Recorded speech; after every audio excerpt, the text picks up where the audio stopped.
nako ndababwire hari abantu bariko bariyambika ibintu kugira bashikira ibintu kanaka bagomba gushikako, ariko nako ndababwira umugisha wo kuruva ku Mana.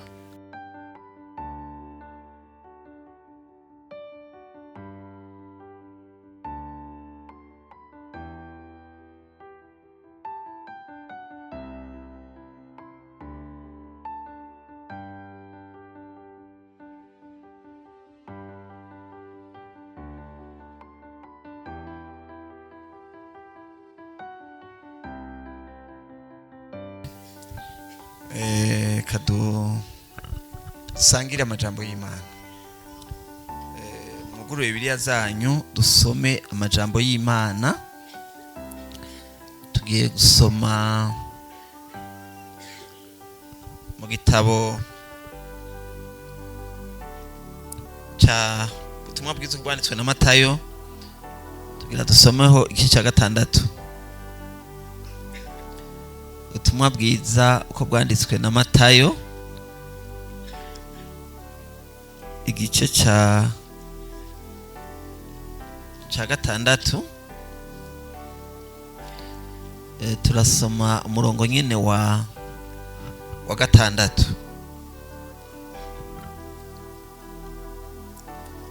Haravuga ngo ariko weho iyo usenga uje haruguru mu nzu yawe, nivyo wugare urugi usenge, so aba mu mpisho, kandi so akuboneye mu mpisho azogira ante? Azoguhera. Ivyakozwe n'intumwa igice c'10. Ivyakozwe n'intumwa igice c'10 turasoma duhereye ku murongo wa mbere.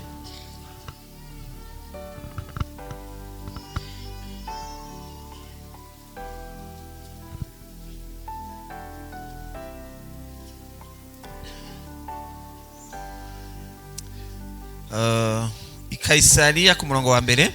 Kaisariya hari umuntu yitwa Korneliyo, umugabisha w'abasodijana wo mu ngabo zitwa Abanyetariya. Yari umuntu yubaha Imana, akitinyana nabo mu nzu yiwe bose. Yagirira abantu ubuntu bwinshi, agasenga Imana budasiba. Abona yeretswe imbona nkubona umumarayika w'Imana yinjiwe, hari nk'isaha 9 z'umunsi. Aramuhamagara ati Korneliyo. Nawe amukanurira amaso afise ubwoba, aramubaza ati nikiga mwami? Aramwishura ati gusenga kwawe n'ubuntu bwawe vyaduze bibicibutse imbere y'Imana. None rero tuma abantu Yopa, utume ko umuntu yitwa Simoni ariwe Petero asembereye kwa Simoni umuhazi w'insato, urugo rwiwe ruri ruhande y'ikiyaga. Umumarayika yavuganye nawe amaze kugenda, ahamagara babiri bo mu basuku biwe n'umusoda yubaha Imana wo mu mugendanira, aje kubiganira byose abatuma Yopa. Dusome kandi dusome igitabo cya mbere cya Samweli. Igitabo cya mbere cya Samweli, igitabo cya mbere cya Samweli igice cya 16. Igice cya 16 tugiye gusoma murongo w'indwi.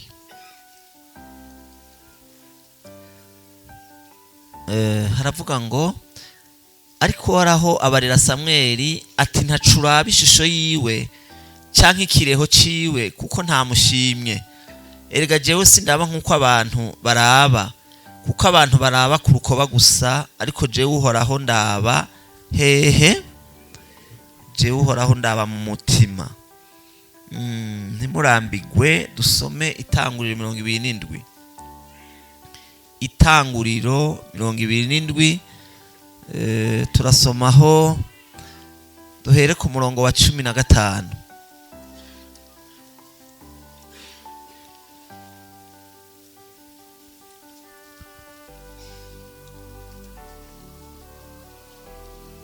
Murongo wa 15 haravuga ngo Rebeka yabira imyambaro myiza ya Esau imfura yiwe yari afise mu nzu, ayambika Yakobo ariwe butoyi, kandi ashira insato za yamasuguru y'impene ku bikonjo vyiwe no kw'izosi hari inkute. Ahereza uwo mwana wiwe Yakobo za nyama zicumvye n'umutsima yacumvye. Nawe aje yose ari aramuhamagara ati data. Aritaba ati aturinde ga mwana wanje. Yakobo yishura se ati ndi jewe Esawu imfura yawe, nkoze ivyo wambariye, ndase vyuka wicara urye kuvyo nahize kugira ngo mpezagire. Isaka abaza umwana wiwe ati ko waronse n'ingoga ga mwana wanje? Ati nukoraho Imana yawe ampaye kugira ibakwe. Isaka barira Yakobo atenda igira hino mwana wanje ngukorakore menye kuri Esawu umwana wanje koko canke kutariwe. Nuko Yakobo yegera se wiwe Isaka aramukarakora, aravuga ati ijwi ni rya Yakobo ariko ibikonjo ni vya Esawu. Ntiyamenye uwo ari we kuko ibikonjo vyiwe vyari kubwoya nk'ivya mukuru we Esawu. Nuko aramuhezagira, aramubaza ati uri Esawu umwana wanje koko? Aramwishura ati ndiwe. Yohana kabiri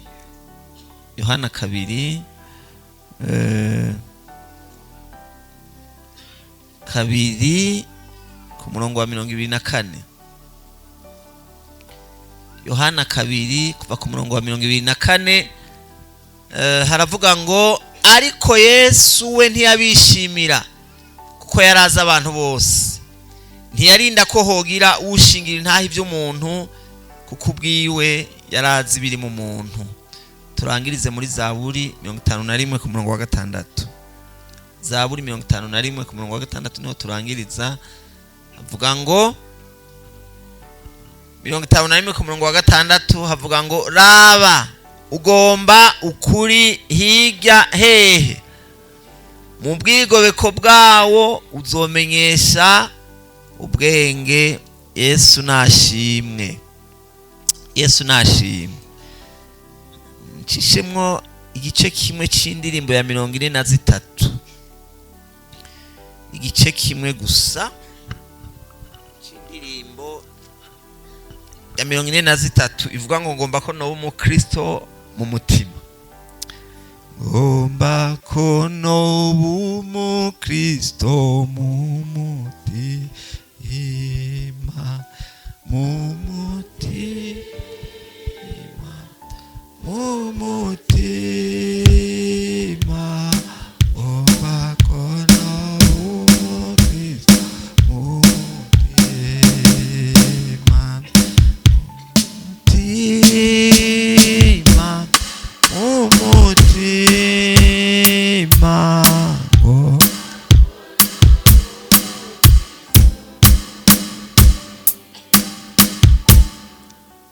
Yesu nashimwe. Uyu munsi numvise twoganira gato ngo tuvugane ku bukristo bwahe, ubukristo bwo mu mutima. Imana ishimwe. Ndabona ko aha hantu turi dufise ishengero rinini kandi twogira recensement tukabaza twosanga abantu bose benshi ari abakristo bo mu ishengero, sivyo? Ntibikigwiriye ko turonka abantu bo hanze benshi baza. Akenshi usanga amakoraniro yacu tugwije abakristo bo mu ishengero. Aba batarinjira mu ishengero nabo ni babana batoya ariko abenshi n'abakristo. Uyu munsi ngomba rero tuvugane ku bukristo bwo mu mutima. Nagomba ndabamenyeshe ko ubukristo bwo mu ishengero butazimvye, buroroshe kuronka no kubwiba barabwiba bakabushikako. Ubukristo buzimvye kandi Imana iriko irarondera ishaka nubwo mu mutima. Yesu nashimwe. Ubukristo bwo mu ishengero ntibugoye gushikako, buroroshe cyane. Yesu nashimwe. Ntibuzimvye na gatoya. Ubukristo bugoye kandi Imana iriko irarondera nubu inyotewe kubona mu bantu. Nubu bukristo twumvise bwahe, ubu bukristo bwo mu mutima. ubukristo bwo mu mutima, ubu nibwo Imana ikorera ko mu byidukorera byose. Imana ishimwe. Nifuza rero turengane ubukristo bwo mu ishengero, ariko dushike kure, dushike ku bukristo ubu twumvise ngo soni yakubonera. Uyu munsi nari mfise ijambo tuyage ku bukristo bwacu bwo mu mpisho.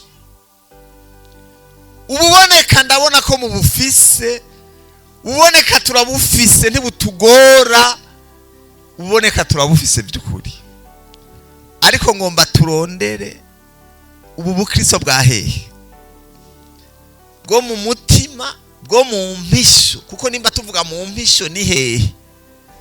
Ni hariya mu mutima, kuko aho umuntu wese mu mutima iwe ni ahantu hagoye kwinjira, hamenywa n'Imana nawewe.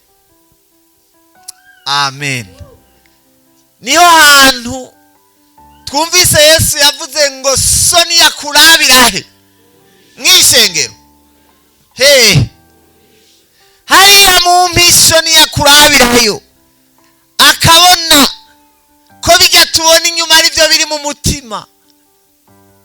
Twumvise isezerano ngo azogira hano, so ngo azoguhera. Yesu nashimye. Bene data, Imana ntiduhera kubera tubonye mu ishengero. Imana iduhera kubera itubona hehe? Imana itubona mu mutima. Yesu nashimye. Uyu munsi ndashaka turabire hamwe ubukristo bwacu bwa hariya ahantu hataboneka, hariya ahantu mu mpisho, hamwe atawundi ahinjira, hahandi atawuhabona, niho tugomba turabe. Niho twumvise ngo niyahakubonera, kuko ahandi arazi ko hazimbutse. Agugwa maki. Nibyo. Hazimbutse. Ibyo ngaha birazimbutse n'ukuri. Aha abantu barinjira ku mpamvu nyinshi, binjiriye ahantu henshi.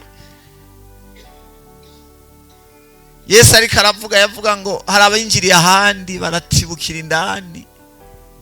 Amayira yo kwinjira aha ni menshi. Hamugera n'inzira imwe. Kare. Hari uwinjiye ashaka umugore aratibukirayo, hari uwinjiye ashaka umugabo atibukirayo. Pega yemwe mvuga iki?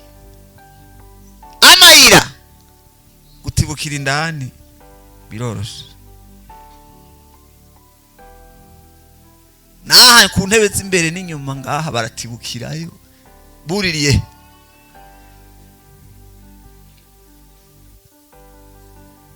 Buririye. Nta na hamwe mu isi badashobora gutibukira buririye ahandi. Ariko Yesu yavuze ngo uciye muri jewe aragirane, arakizwa. Hari ikikubwira umuntu yuririye ahandi imyaka ntakimaze, azoyimana ntazopfa akijijwe, ashaka yitwa izina gitwa gute kuko yinjiriye ntiyaciye muri Kristo Yesu.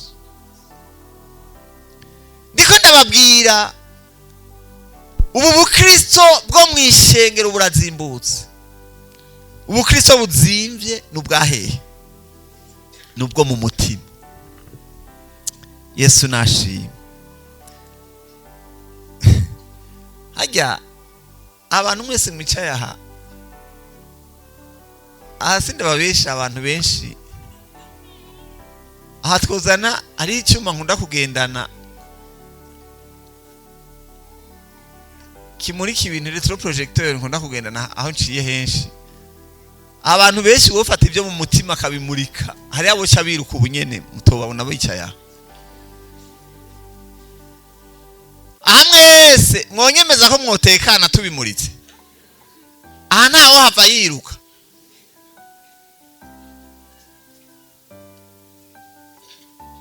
Ngomba ndabamenyeshe ko abantu bagendana amabanga menshi mu mutima, bakayafuka imvutano, bakayafuka ikositime, bakayafuka ibikogwa, bakayafuka ibintu, bakayafuka amahera, bakayafuka ibikorwa. Ariko ngo ndabamenyeshe, Imana ivuga ngo so niyakubonera he? Niyakubonera mu mpisho azogira hano. So niyakubonera mu mpisho azoguhera. Jena ngo ndababwiza ukuri, umuntu wese azi Imana, umukristo w'ukuri ari mu ishengero z'Imana, arazi ko Imana itagarukira kuri ibintu twe tubona. Uko niko kumenya Imana. Ibyo bintu utarabishikako, utaratahura ko Imana idakorera ku by'abantu, nta Mana uramenya. Ni kuri. Utaratahura yuko Imana idakorera ku by'abantu bavuga, idakorera ku mashi y'abantu, nturamenya Imana. Twumvise gute? Ngo abantu benshi Yesu ntiyagirana, ngo ntiyabishimira, kuko wewe ngo ntiyarakeneye ko hari umuntu abanza kugirana, gushingira intaho wundi, kuko ngo yarasanzwe azi ibiri mu mitima y'abantu. Mwabantu muri ngaha, nje kubamenyesha ko Imana izi ibiri mu mitima yacu. Aha twese Imana irazi ibiri hehe, kandi ibyo nivyo bikomeye ku Mana. Ibintu byose Imana ikora, ikorera ku bintu biri hehe? Ikorera ku mutima. Umutima urazimvye imbere y'Imana. Niyo mpamvu umuririmbyi ariko arisengera avuga ngo ngumba ko no umukristo hehe. Abantu barafise ibintu biruka inyuma, ibintu by'inyuma gusa, ibintu byo kubonekera abantu, ibintu byo kwishikana imbere y'abantu, ibintu byo gusenga abantu.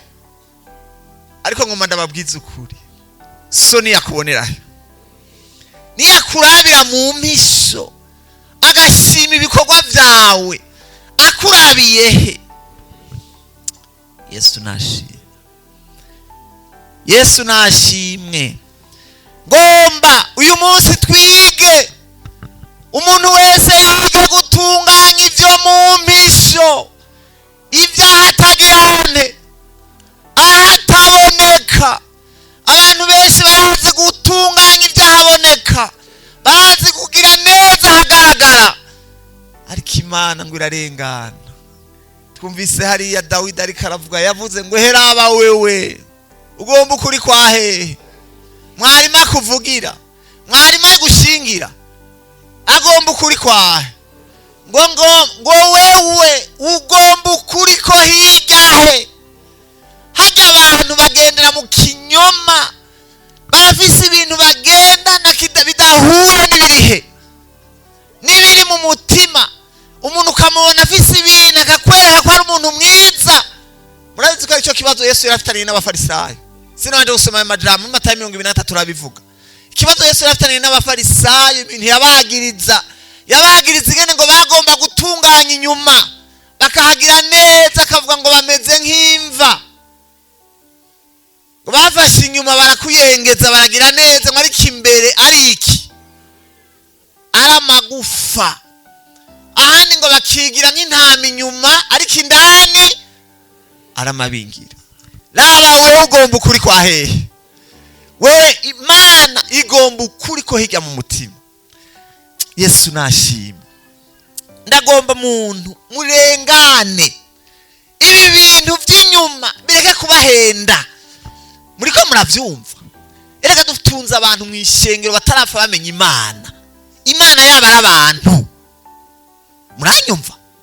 Imana yaba ari abantu, ibintu byose bagomba bitonesha ku bantu, bisemba abantu, bagenda biyunamitse imbere y'abantu, ariko indani ari amabingira. Ivyo biramaziki. Ya Yesu nashimwe. Ndashaka murengane ibi bintu by'ubwana. Sinzi ko ari ubwana, ibintu by'ubujyajya mubivemwo, mushika ahantu mumenya ko Imana irakuzi. Bega muravyumva? Ivyo bivugo icuro nyinshi, ariko abantu byaranse ko byinjira. Abantu bararengana kunezereza umutima w'Imana, bagahenda abantu, bakabereka ko ari beza, bakabereka ko abantu bameze neza, ariko indani barononekaye barapfuye kubera ibintu babaronderako. wari n'ibintu mwishengera abantu biruka inyuma barondera kweza aho umuntu agenda yiyunamitse kugira ngo ashike ku bintu. Nagomba ndabamenyeshe Imana nikorera ku by'abantu. Amen. Imana ikorera ku byahehe, ku byo mu mutima. Yesu nashimye. Nicyo gituma bivuga ngo twiyambure ubuhumane bw'umubiri n'ubwahe. Erega hari umuntu yihumanura ubuhumane bwahe bw'umubiri ntahumanura ubwahe. Erega bwo mutima kubera butaboneka, hari gihe abantu babwicara ko bakabugendana. Umuntu kubera abona butaboneka akabugira butoya. Ariko Imana igomba ko mwiyuhagira ubuki bw'umubiri. Ubw'umubiri nububoneka, ariko hariho n'ubutagirana, hariho n'ubutaboneka. Yesu nashimwe. Imana ntikorera ku by'abantu, Imana ikorera ku bintu by'imbere. Yesu nashimwe. Yesu nashimwe. Uyu munsi ngomba turondere ubu bukristo bwahehe, ubukristo bwo mu mutima. Nibwo Imana ikirarondera, nibwo Imana ihiga mu bantu. Abantu b'abanyabinyoma, abantu bazi kwihisha no kwinyegeza, abantu bazi kwibonekesha imbere y'abantu. Ariko Imana ibaravye, Imana ikabona ko uwo muntu ari ndyarya, ari umubeshi, agomba guhenda abantu gusa. Ariko Imana iragomba ukuri kwa hehe. Iryo jambo murifate rirakomeye. Yavuze ngo so niyakubonera he mu mpisho, niyakurabira akakubonera mu mpisho. Turafise ingorane kubera abantu batazi Imana, bazi ko ibintu byose bitangwa n'abantu, ntibazi ko Imana iriho. Nukuri ndabibabwiza ukuri, ndamaze kubibona. Abantu benshi ntibaramenya ko hariho Imana, yibaza ngo agomba kubiki azogihabwa n'abantu.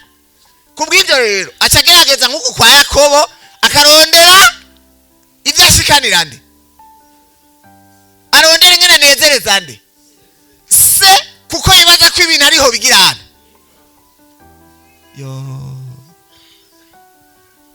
Ibi ni kibazo cy'uko abantu batazi ko Imana ari igirante, Imana ari ihemba kandi irabiye ku byahehe. Nagomba ndemeshe umuntu ari ngaho, ntukamenwe umutwe n'iby'abantu. Twumvise ko Imana, ijambo ry'Imana ryatubwiye ngo Imana ubwayo, Yesu ntiyarakeneye umuntu n'umwe ashingira nta wundi, kuko ngo yarazi iki ibiri muki. Ndababaza ikintu, ninde yashingiye intahe Dawidi kugira bamugira umwami? Ninde yamushingiye intahe? Yashingiwe intahe nande? Imana yonyine. Iyumvira umuhungu bahindiye kure mu ntama, kugeza hategura agatanga abandi bose bagatangwa, wewe ntashikigwe. Ariko Imana izi kuturabira hehe, izi kuraba umuntu mu mpisho.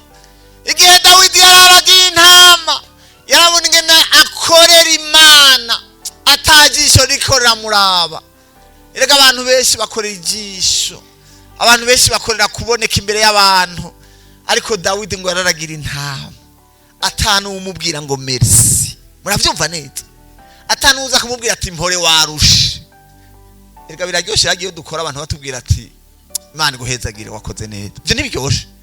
Dawidi nta numwe yabimubarira, ariko Dawidi akagerageza intama zase ntege nimwe mucika. Imana irikira mwihweza iri mwijuru, irabona ko uyu mugabo atari karakora ijisho ry'abantu. Imana iramwihweza iravuga ngo uyu muntu uwo muragize umukuku wanje uraba neza, kuko nibyo ari karakora ntari karakorera abantu, ariko akorera Imana yo mwijuru. Nta muntu yari karashimira Dawidi, ariko Dawidi yakorera Imana akabumwizigirwa, akanezereza Imana atawumubona. Yesu nashimwe. Agahimbara umutima w'Imana atawuri karamuraba. Imana ibirikira mukurikirana iri mwijuru. Mw'abantu nagomba ndabamenyeshe ko Imana idupimira hataboneka, ikaduhembera haboneka. Yesu nashimwe.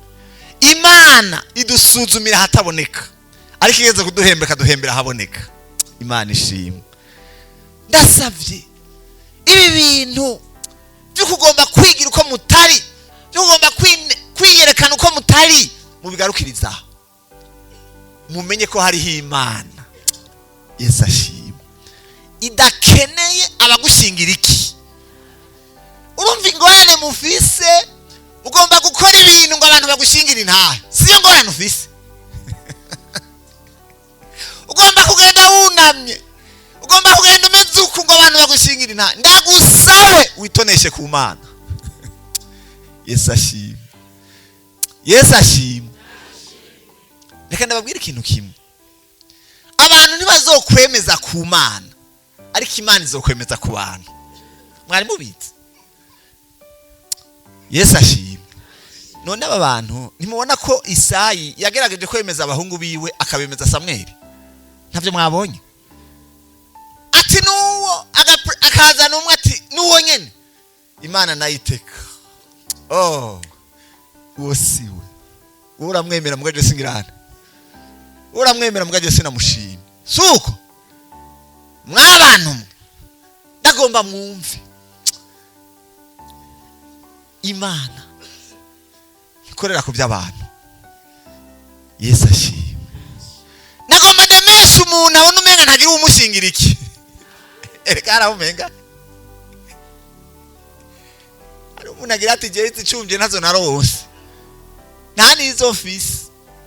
Ngomba ndakuremesha. Hari Imana izi kumenya aba Dawidi bari hehe. Hari Imana izi kumenya aba Dawidi bari mwishamba. Hari Imana izi kubakurayo. Ata muntu abavugiye kuko bayubashe bakayihesha icubahiro. Kuko Imana ntikorera ku by'abantu. Imana ikorera ku mubiri mu mutima wawe. Yesu nashimwe. Yesu nashimwe. Ndagomba mwige mutahure. Birababaje kubona abantu bamara imyaka mwishengero bataramenya Imana. Abana aho gusenga Imana bagasenga abantu. Aho gukorera Imana bagakorera abantu. Aho kunezereza Imana bakitonesha ku bantu. Iyo myaka mumaze mwishengero y'abamariye iki utaramenya ku Imana. Mu bintu byahinguvu Daniyeli ngo bari bazi yuko Imana ari ikuraho, ikimika, ikongera igakuraho. Ibyo byari banga rikomeye muri ba Daniyeli mu mitima yabo. Ariko muri iki gihe turafise abantu bazi kumenya ibintu byose n'abantu babikora. Imana twara yatsi jambo. Ibintu byose no kwitonesha ku bantu kugira ngo ushikire bya bindi. Ahandi ko ndavuga impande zose mwige kubaha Imana. Mwige kunezereza umutima w'Imana. Mwige gukora ivyo Imana igomba. Ni wanezereza Imana uzonezereza n'abantu. Ariko nta kintu na kimwe kivuga kunezereje abantu nezereza Imana. Ariko icyo ntakekeranya nuko ni wanezereza Imana. Hariho n'abazonezerwa. Ariko ni wabicurika. Urashobora kuronka ibintu nk'ibi Yakobo yaronse. Muravyumva? Erega hari abantu bivye. Mwanyumvise? Yesu ashimwe. Nguraba wowe ugomba ukuri kwa hehe. Wowe ugomba ukuri ko hirya mu mutima. Yesu nashimwe. Imana igomba ukuri ko hirya hehe. Nimurabinga n'Imana yamenye umuntu yitwa Korneliyo. Yari umuntu mwishengero ngira ngo ntibari banamuzi. Ariko birivuze ngo yatinye Imana. Wakayitinyana n'abahe. Nta muntu yamwibaza na Petero Imana imutumye ntiyavyemera. Hari abantu tutemera Imana ibemera, muravyemera? Hari abantu bazwi n'Imana. Twiyatana ico tubaziko. Ariko Korneliyo Bibiri tubwiye ngo yubaha Imana akayitinyana nabo mu nzu yiwe bose. Imana kukizi kuturabira mu mpisho. Ituma umuntu itigenda hariya. Ndafise y'umuntu anyubaha. Amen. Ndafise umuntu anyubaha.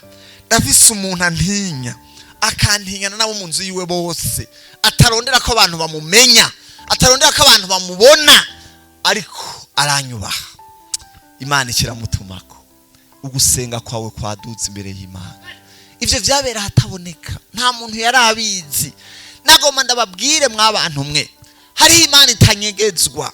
Imana ntinyegezwa ibibukorera mu ibanga, ntinyegezwa n'ivyiza ukorera mu ibanga. Ibi bintu byose irabizi. Yesu nashimwe. Imana ikimutuma kw'intumwa. Hari ukuntu Imana idaheranwa. Ivyo wakoreye mu ibanga Imana irabizi. Yesu nashimwe. Nagoma ndababwire murabona urusengero rw'i Yerusalemu rwari rufise impande zitatu. reka subire ndakivuge. Izo mpande zitatu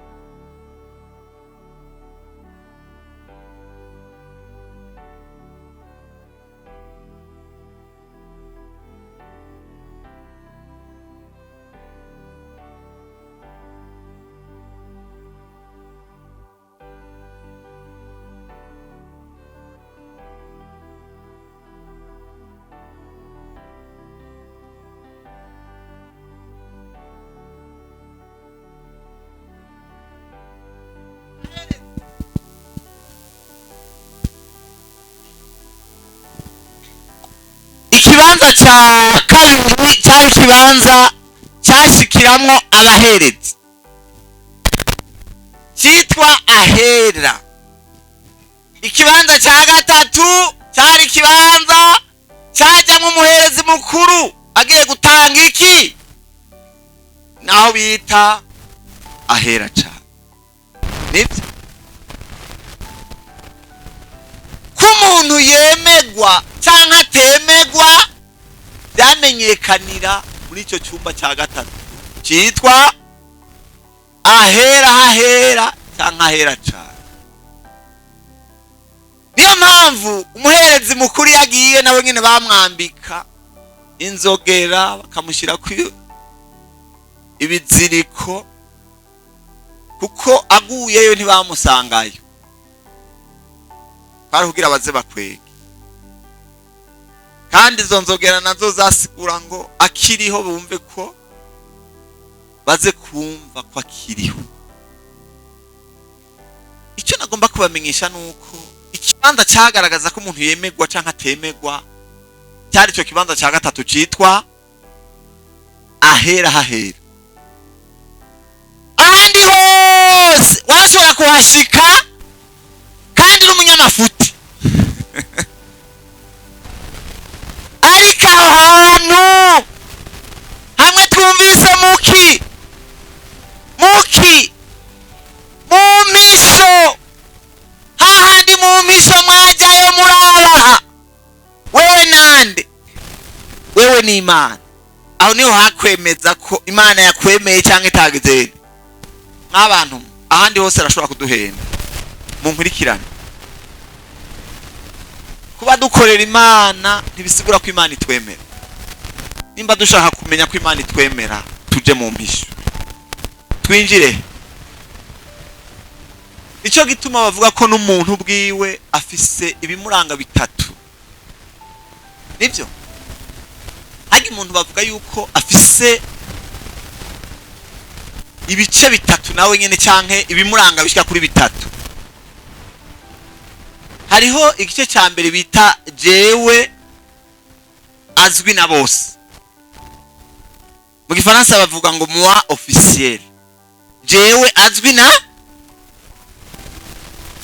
ni wewe mbona, ndabona ko waje usa neza, ndakubona ko utekereje, unamye mu rusengero uri kurumviriza. Uwo ni jewe azwi na, sibyo gaye. Uwo jewe azwi na bose turazi kumufuka neza, uwo turamusiga tukamwambika, uwo turagerageza ntibamucishe mwiki, uwo ntagwa kagatosi. Hano mukuza ngaho wagiye mu ciro ruriraba neza kugira ngo jewe abonekera bose ntagirene, ntagawe natose kare. Yesu nashimwe. Muriko muranyumva? Emwe naho baraye ubusa uriyaranja, naho baraye ubusa uragerageza kugira ngo ntibagucishe mwiki. Uwo ni jewe azwi na, uwo jewe azwi na bose turamushabiza turamukora. Jewe azwi na bose arakogwa, sibyo? Ntawo mucisha mwiki. Jewe ahantu umurozi ari ngaha ntawo pfa mumenye, yaciye yiyambika neza aragirana, kuko tugeze kuri jewe azwi na bose ntawo mumenye. Uwo ni jewe wa mbere azwi na bangahe? Azwi na bose. Uruhande rwa kabiri bw'umuntu ni jewe azwi n'abakeya bo mwibanga, jewe wo mu mpisho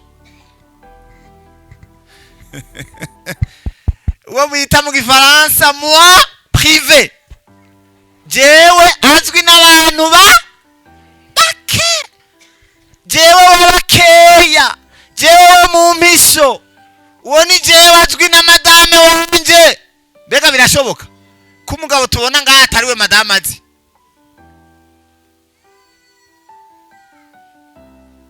Ko mutishura. Birashoboka ko umugabo tubona ngaha atariwe madame azi muhira? Hari umugabo ashika ngaha akiyegeranya ku rusengero agahinda kiruka agaca ku biti yataha muhira ya ingwe. Mugabo ku rusengero ninde? Ninka n'imirima. Kya mugabo aritonda ntunze, kya mugabo ameze neza. Sabagabo gusa n'abagore bariho. Mbega muranyumva?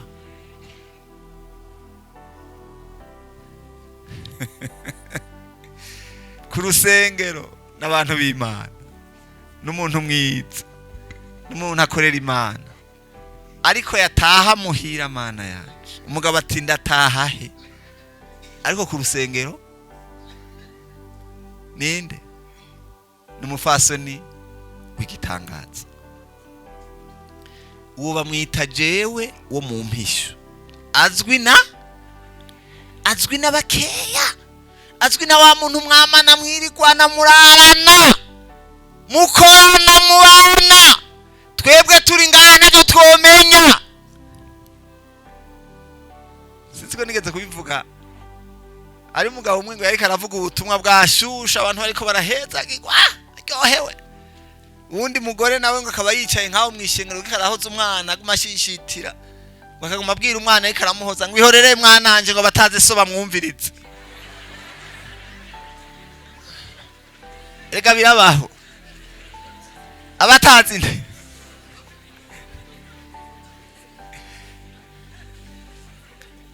Kubera uwo mugabo yarahagaze ngaho ariko aravuga siwe wahehe, siwe wamuhira. Mbega birabaho, birabaho. Yesu adutabare. Musi mwe nari ahantu hamwingira hari mu Rwanda, umupasiteri umwe aratubwira ikibazo kigeze kumushikira. Yarafise umugore yajeje ibikorwa mu ishengero. Urabona hari igihe nyene bazezwe ibikorwa kubera bivanye na kwa kundi nyene bishika. Ega abantu turahendwa. Ntari guhakana ngo ntahendwa. Niye muruta Samweli yagira hendwe wewe. Ega na Samweli Imana itamugirira ubuntu yaragize. Nta muntu atagira, nta muntu adahendwa.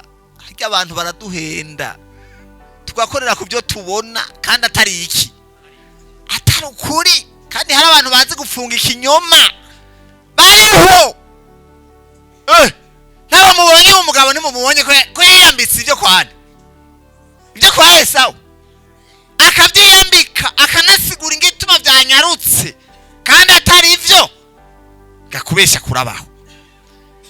Uwo mugore rero, uwo mupasiteri yaramujeje ibikorwa ku rusengero amugira umudiyakonikazi. Abakozi b'ishengero none umudiyakonikazi si umuntu aba yemegwa, sibyo gahembe? Kumenya murabitinya. None hani babemeye? Amuzeza ibikorwa ku rusengero. Umudiyakonikazi murumva nyene ko yari umuntu yubashwe, ahawe ibikorwa, yizigiwe, sivyo? None mwese muribo ko mutavyemera. Aha batoramwe abantu babizigirwa abagabo.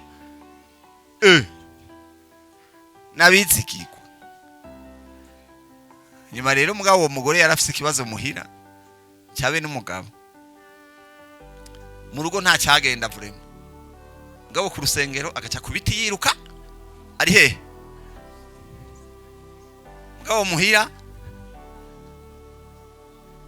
reka ndagacishemo nene akavuze ryari ejo nagacishijemo turi mu miga yabubatse igihe cyose umuntu yubatse bwa mbere yubatse n'uwo bubakanye ntiyubatse n'ishengero ishengero rizwa kabiri ndagacishijemo mugabo ndabandanije Yesu nashima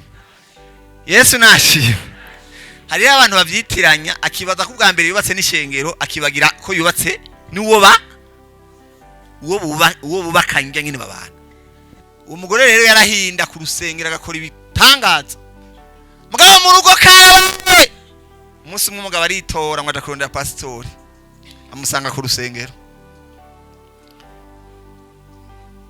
aca abwira pasitori batangura kumubaza yakoresha ikinyarwanda avuga ngo pastor ngo yanda kubaze urafise umwuka wera pasitori atangura kwihagarara ko tebagaho umupagana ari karambaza ibibazo nk'ibi umwuka wera ni mpwemu yera handa ati umugabo akimba ngo arasubira ubwa kabiri ngo pastor ngo ndakubaje ngo urafise umwuka wera ati cyanda mwinjiza mu biro ati cyanda muzimana agafana kwaci umwanya acarasubira ngo pastor ngo ndashaka kubaza ngo urafise umwuka wera ati ndamufise cyangwa ati mugabo kubera ko mbajije ibyo bibazo inshuro zingaha aramwihweza ngo pastor ngo warafise umwuka wera ngo umugore wanje bumuzi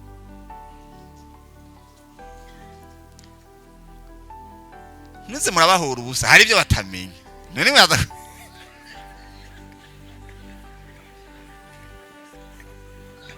none baragwanye barazi abaje batukanye mu gitondo barabazaba ana yanje ntimuca mwifuka mu maso mukigira beza mukisiga amavuta mukambara imvutano mugaca muza hari ngorane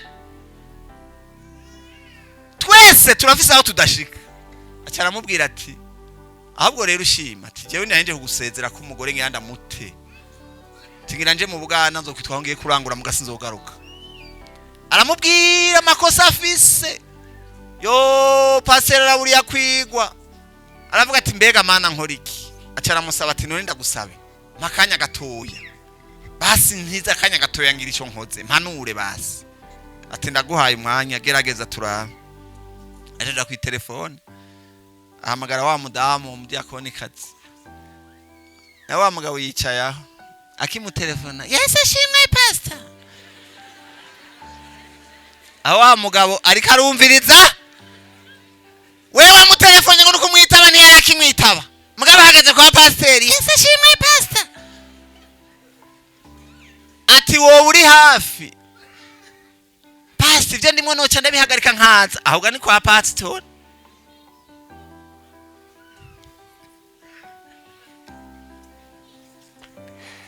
inga rero haci umwanya wa mugore agacasaba pastor agacasaba mwati undindire gato tuzogaruke nzokubwira icyo twashitseko wa mugabo akagenda wa mugore nawe imwe ntiyateba kwa pastor umva ateba ntateba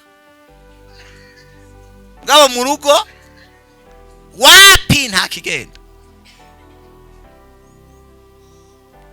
ashitse agaca pastor Imana ikimuha ubwenge Imana ibahezagirira abahaye ubwenge kandi bibagwiriza Imana ishimwe agaca mubwira ati mva rero madame ndafise ikibazo kandi mbona umuntu no gituma ari wewe ati hari urugo rugira rusambuke ati umugore bimeze kunuko afise ingora n'uwo mugore bimeze kunuko ati nagoma ndagutuma uje kuhanura murumva ko abakozi bishenge nawe Imana yamuhaye ubwenge akikana mubwira ivyo wa mugore mpemu yaramugendeye aca aravuga ati pasi mbere yuko ntuma banza usengere naje nikometse pastor atega ni yarundi ari wowe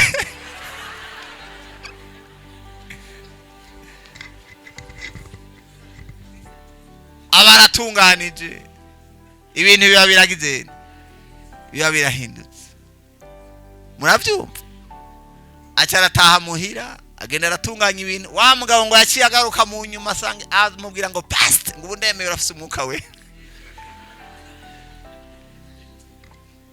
Bibiri ivuga ngo izina ry'Imana ritugwanze kubera mwebwe sivyo uwo rero ni jewe wa kabiri azwi n'abantu bake ariko hariho jewe wundi agira gatatu jewe azwi nanje n'Imana mu gifaransa bamwita Romubaheyeri, jewe ukuri, jewe hajya mwabagore hariho n'ibyo mutamenya ku bagabo, na mwamwe abagabo hari ibyo mutamenya kuki. Niyo mpamvu niyo umugabo agize ikibazo mupfamo bakiranira ngo umugabo wanje baramube uramuzi, reka bava bakimbuka ngo umugabo wanje baramubesera uramuzi, reka bamuza muremera ko araho mudashika. Hazwi niki? Hazwi n'Imana n'ivyo. Hari abagore bava bakimbukira abagabo bagava bavugira niyo agize ingorane ngo baramubeseye ngo umugabo wanje baramwanka, urabizi wewe. Hari ibintu mutamenya bizwe. Mwabantu ndashaka ndabamenyeshe ngo Imana yacu nikorera ku byo abantu bavuga, nikorera ku cyo abantu bakwita, nikorera ku kikuziko. Niyo mpamvu na Yohana aravuga ati twe turababatiriza naho mwoduhenda twababatiriza, atari ko ari wundi adahendwa. Niwe atanga mpwemu yera. Amen. Niwe atanga mpwemu yera. Abantu barafise ibintu banyegeza kugira bashike ku bintu. Ubu tugeze mu gihe kitoroshe, abantu barifuka amahera, barifuka ibikogwa, barifuka ibinibi niba n'abapagani, akifuka kunama, kwitonesha ku barongozi, kwigira aba. Ngoma ndakubwiza ukuri, ibyo uzoronka wivye ntacyo bizokumarira. Kandi abivye bariho frere, sindabikekeranya. Hari abantu babasuma bivye umugisha. Abantu basigaye bibi bintu bakiba ubwarimu, bakibiki. Ivyo bimaze iki? Nagomba ndakumenyesha bazobguha n'amavuta bazoguha. Amavuta atangwa n'Imana kubera kwemera. Amen. Muriko muravyumva? Mwubaha Imana. Yesu ashimwe. Hari Imana izi gukwirikirana abantu hehe mu mutima ikamenya. Nagomba musubiremo muri ivyo mu mutima. Hari igihe umuntu tumubona inyuma umenga n'igitangaza, ariko mu mutima karabaye. Mu mutima bararyaraguye. Ugasanga umuntu agenda n'amabanga y'ubugesera, agenda n'inziga, agenda n'ubwicanyi, ariko imbere y'abana kigira igitangaza. Gomba ko no umukristo wahe ibintu by'Imana ikorerako. Hari ahantu hamwe higeze kuba ikintu kimwe, umukobwa yigeze gutwara inda, atwaye inda hageze kwivuka acyagomba kuyikoroza ikiramuhitana. Kandi uwo mukobwa rero yari umukuru w'ikorari. Inkuru numvise atwara ikorari baramwemera cyane. Hanyuma rero ndiko ndababwira yuko umuntu ashobora kugira utuntu utazi. Iyo ndero ngo agiye kuyikoroza, uwagiye kubimufasha we yarabizi, iyo ndikiramuhitana. Muga ntibigeze bamenya icyabaye, baca baramuherekeza ku maziko. Amakorari aratonda bararirimba, tandirimba bambika umwambaro wera wera. Baragize yarawukoreye mu bambika umwambaro. Wa mugabo yabimufasha ngo akabihweza, ate wamuzi iconze. Turiko turaririmba ngo mwambika umwambaro, nayo bararyaraguye. Nk'abantu mwe nagomba nukuri dutunganye ibyo mu mutima. Soni yakubonera mu mpisho azogirana. Reka kwiyambika ibintu basha, reka kwiyambika ibintu atari mwebwe. Hari abantu biyambika ibintu, bakiyambika kuboneka, bakiyambika ibikogwa. Kutwabonye umugabo yitwa Yakobo ibintu yakoze kugira ngo ashikire ibintu. Nagomba ndababwire, hari abantu bariko bariyambika ibintu kugira bashikire ibintu kanaka bagomba gushikako, bakiyambika. Ariko nagomba ndababwira umugisha wo kuruva ku Mana. Muze mubaze Yakobo ivyo yaronse yivye ntacyo byamumariye. Yagiye kuronka umugisha ari uko avugishije ukuri imbere y'Imana. Aravuga ngo ndi Yakobo umubeshi, uwo musimane kiramutabara. Bibiri ivuga ngo iyo twimenye tuba tugisindwa n'urubanza. Ivyibano ntacyo bimaze. Kandi abantu n'ukuri n'ubu bariba. Ibisuma biracyahari no munsi. Haje ubona abantu biyunamika bagira gutu n'abagomba kantashikako. Abakora ibintu biherekejwe n'ibintu kanaka, agatanga ibintu agomba ibyashikako. Imana iduha abantu b'ubwenge bazi kumenya abantu mwe nabo. Hariho abanyamareba nka ba Filipo muri iki gihe bazi gukora ibintu kugira ngo bashike ku bintu kanaka. Imana idufashe. ngomba kuno umukristo mu mutima